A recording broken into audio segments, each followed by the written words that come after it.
na caladinha da noite da segunda-feira, quando a gente menos esperava, né? Esse tema ele deve ser retomado daqui a pouco, durante a sessão da Comissão Especial de Combate à Corrupção.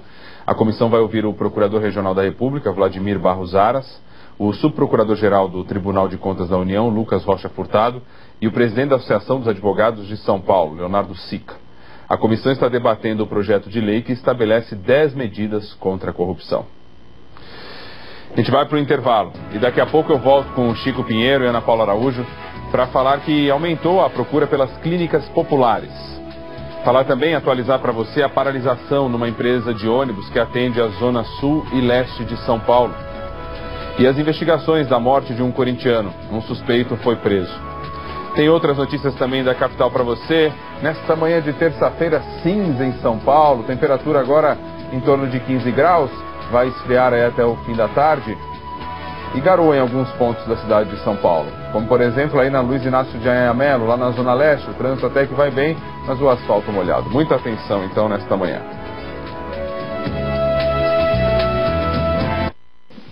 Bem acessível. 8h11 agora, Glória, entre outras coisas, vamos atualizar aquela greve de ônibus? Vamos lá, greve da Via Sul, empresa de ônibus que atende o Sudeste aqui da capital, tá? Os ônibus saíram até 5h15 da manhã, a gente tem imagens feitas pelo Globocop mais cedo, 80 ônibus já tinham saído até esse horário, são 17 linhas, mas a outra metade ficou lá dentro da empresa porque chegou o sindicato com algumas reivindicações e aí por causa disso os outros ônibus não puderam sair. A SP Trans acionou o Paese para 13 linhas, são linhas que atendem a região do Ipiranga, Zoológico, São Mateus. Essa garagem que a gente está vendo aqui nas imagens fica na rua Guaianá, número 608, na região do Sacomã. Então, atualizando, continua a greve da empresa Via Sul, tá? Mas é só uma das 3 garagens da empresa Via Sul. Tá. Temos a nossa câmera, imagens, aliás, vou recuperar imagens feitas agora há pouco pela nossa câmera da Marginal do Rio Tietê. Essa é a Ponte do Limão, porque teve um acidente entre carro e moto no sentido do centro da cidade, bem em cima da Ponte do Limão. Então esse era o momento em que o carro do resgate estava ali com o pessoal da CET fazendo socorro para o motociclista que se machucou. 2 faixas ficaram interditadas e a gente tem as imagens ao vivo.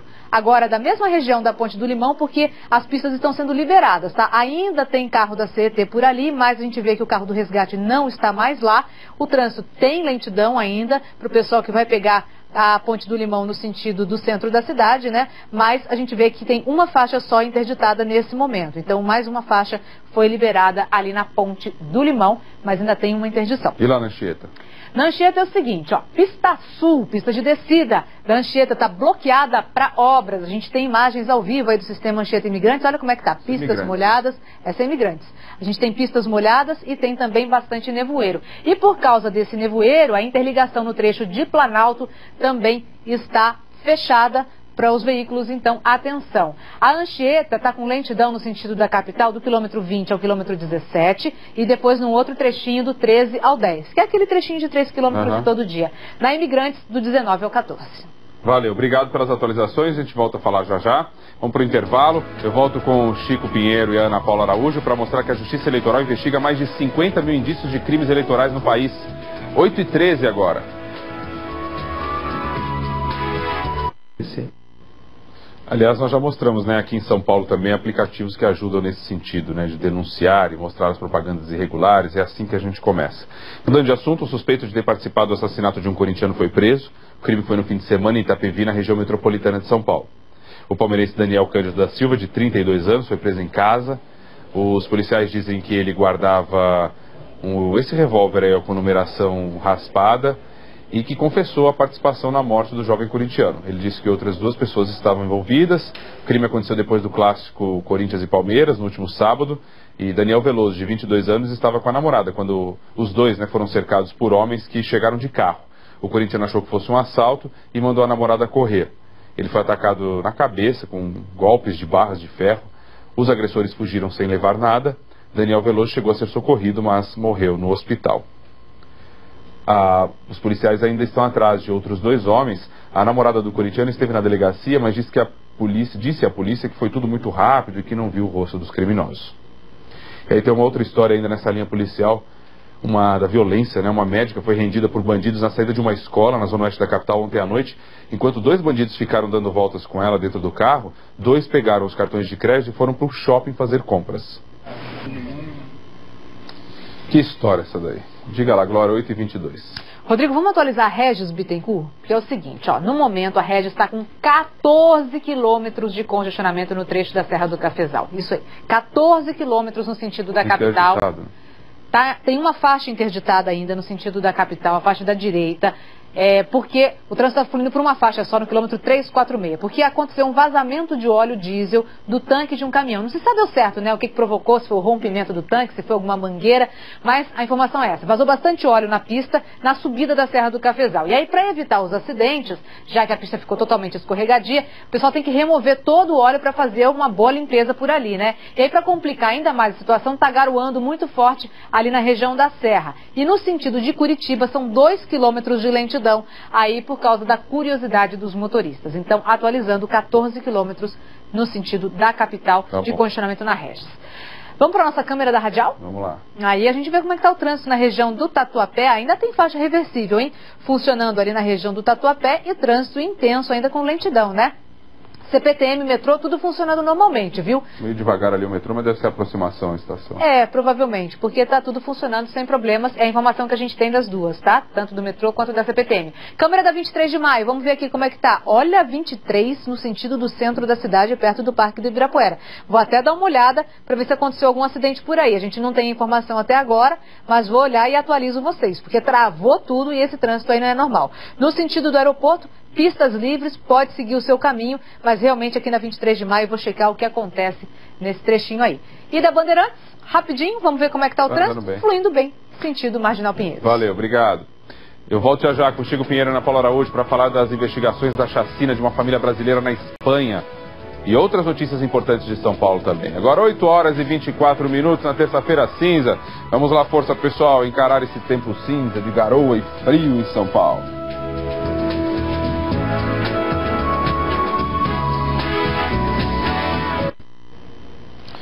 E nós aqui da Globo perdemos ontem um dos nossos grandes talentos. Nós do Bom Dia Brasil, especialmente, perdemos uma colega querida. A jornalista Lúcia Santana morreu ontem no Rio, vítima de câncer no pâncreas. Lúcia era gaúcha, tinha 59 anos, trabalhou na TV Globo como editora do Jornal Nacional, do Jornal Hoje e do Jornal da Globo. Durante 30 anos na Globo, construiu uma carreira exemplar, admirada, respeitada por todos. Lúcia ajudou a formar diversos profissionais no telejornalismo. No ano 2000, voltou ao Rio Grande do Sul para ser gerente de jornalismo na RBS TV. De volta ao Rio, atuou no Globo Repórter. O último trabalho dela como editora foi aqui no Bom Dia Brasil. O corpo de Lúcia Santana está sendo velado na zona sul do Rio de Janeiro. O enterro vai ser amanhã em Porto Alegre. Professora Lúcia, Isabela Camargo, 8h30 agora. Professora Lúcia, é isso mesmo. Rodrigo, bom dia. Bom dia para você que está em casa. Você viu que mudança brusca no tempo, né? Cara, já de primavera. A estação que tem essas mudanças, né? Tão bruscas. A gente está aproveitando para ver aqui o céu da Avenida Paulista, bem ainda carregado de nuvens, está garoando. A gente pode até ter uma abertura aí de sol, bem tímida durante o dia, mas a tendência é que seja um dia bem úmido, porque a frente fria passou? Passou. Só que deixou ainda muitas nuvens, bastante umidade, bastante instabilidade sobre todo o estado. Isso aqui são imagens do satélite deste momento, tá certo?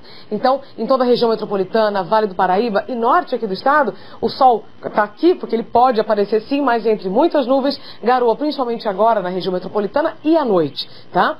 O que vai acontecer com as temperaturas? Agora, para você que está saindo da cidade de casa, faz 15 graus. A gente pode até chegar nos 20. Só que depois a temperatura vai cair demais, é a famosa chamada mínima invertida. Depois ela vai cair para 12 graus, então se prepare para um fim de tarde e uma noite bem gelada. Em compensação, lá no norte mesmo, ainda com essa mesma chuva que a gente tem, temperatura aí 32, 33 graus. Você falou bem, pode chegar aos 20, porque desde as 6 da manhã a gente está com 15 graus, hoje não tem mudado nada. Exatamente. Se sair o sol, a gente pode ter um aumento de temperatura, mas depois vai cair para os 12. Isso é que é importante todo mundo ficar esperto para não ser pego de surpresa durante o dia e não passar perrengue. Amanhã o tempo continua instável em toda a faixa leste e aí na quinta-feira, chegada da primavera, a tendência do tempo abrir e ficar mais firme. Em detalhes, amanhã teremos ainda uma madrugada bem gelada, depois sobe para os mesmos 20. Quinta-feira, aí sim, uma subidinha mais gradativa, mais sol, menos chuva. Na sexta-feira, aí sim nós podemos chegar perto dos 30 graus com mais sol. No sábado, com a temperatura mais quente, a instabilidade volta para valer.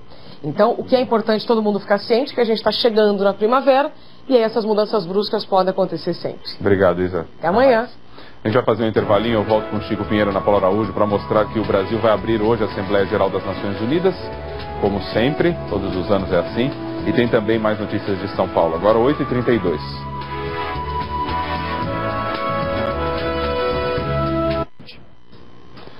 De volta a São Paulo, para histórias que infelizmente acontecem no Brasil.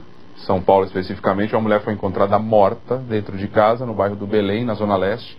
Ela estava desaparecida desde sábado. E a repórter Ana Paula Campos está na delegacia, tem outras informações. Oi, Ana, bom dia. Oi, Rodrigo, bom dia. O corpo de Mariana, da bancária Mariana Marcondes, de 43 anos, foi encontrado no apartamento onde ela morava com o ex-marido e os 2 filhos, num condomínio aqui na Zona Leste. A delegada acaba de falar aqui com os jornalistas. Ela disse que o corpo foi encontrado ontem, segunda-feira, mas no sábado, por volta das 6 horas da tarde, testemunhas ouviram gritos no apartamento. E 2 horas depois, câmeras de segurança do prédio registraram o ex-marido dela, o consultor Chateaubriand Diniz, descendo no elevador com as 2 crianças, os 2 filhos do casal, uma menina de 9 anos e um menino de 6, e carregando muita bagagem. Segundo a polícia, o ex-marido é o principal suspeito do crime e ele está foragido. A suspeita da polícia é que ele esteja no Rio de Janeiro com as crianças. A polícia disse que Mariana já havia registrado vários boletins de ocorrência contra o ex-marido por violência doméstica e que o ex-casal, vivia junto no mesmo apartamento por uma questão financeira, já que a bancária estava desempregada. Familiares e amigos também confirmaram à polícia que o casal vivia mal e que as brigas eram frequentes. O corpo de Mariana está no IML Central, Rodrigo. Muito obrigado, Ana Paula Campos. 8h38, manhã acompanhada aí de notícias horríveis, né, de violência, enfim. Essa já é a segunda, terceira do dia. Para seguir. Diga Vamos lá, Rodrigo. Terminou a paralisação dos ônibus da Via Sul. Aqui na capital, a gente tem até as imagens feitas mais cedo pelo Globocop, só para ilustrar para você. Essa empresa marcou uma reunião com os funcionários, né, para as 9 horas da manhã, daqui a pouquinho. E aí, entre as reivindicações, estão o seguinte, ó, quantidade de viagens realizadas, o pessoal do sindicato quer um ajuste, falam que tem problemas nas horas trabalhadas, multa quando o motorista não para no ponto, por exemplo, quando o ônibus está lotado. Então, são reivindicações dos funcionários. Uma das 3 garagens da empresa estava parada desde as 5h15 da manhã. Metade dos ônibus não chegou a sair. Ônibus que atendem as zonas sul e leste da capital, e o Paese foi acionado. Descobriu o que aconteceu na 23 de maio? Descobri. Vamos dar uma olhadinha na imagem da 23. Tudo travado aí perto do Parque do Ibirapuera, no sentido do centro da cidade. E teve acidente. Era o que se esperava, porque esse trânsito aí não é normal. Sentido contrário, está tudo bem. Vamos ver aqui como é que está no nosso mapa, ó. O acidente foi aqui, nesse trechinho, entre carro e moto, logo depois do viaduto Beneficência Portuguesa, no sentido do centro. Ocupa uma faixa, a faixa da esquerda. Acabei de falar com o pessoal da CT que me passou a informação. E aí vou mostrar para vocês o prolongamento desse congestionamento na 23. Dá uma olhada como é que está a situação, vai até o Parque do Ibirapuera, exatamente. Nossa câmera pega, né, uma parte aqui, a gente vê até o Parque do Ibirapuera ali ao fundo, então tudo isso aí é congestionamento por causa do acidente entre carro e moto, 8 km por hora, a velocidade média do motorista por ali. O que mais, hein, Glória? A concessionária que administra o sistema Ayrton Senna, né, está fazendo um café na passarela. Que isso? Café na passarela, vai lá. Até as 9 horas da manhã você pode dar uma passadinha, tomar um café no quilômetro 37 da rodovia Ayrton Senna, no sentido aqui da capital. Pra galera usar a passarela. Isso aí, usar a passarela, atravessar por ali.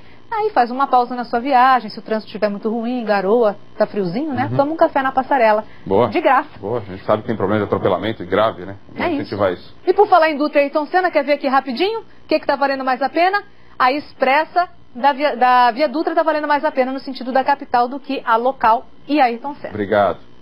Já, logo após o intervalo, vamos mostrar que o executivo de uma empreiteira disse que pagou propina para a chapa Dilma Temer. Agora 8h40, a gente volta já.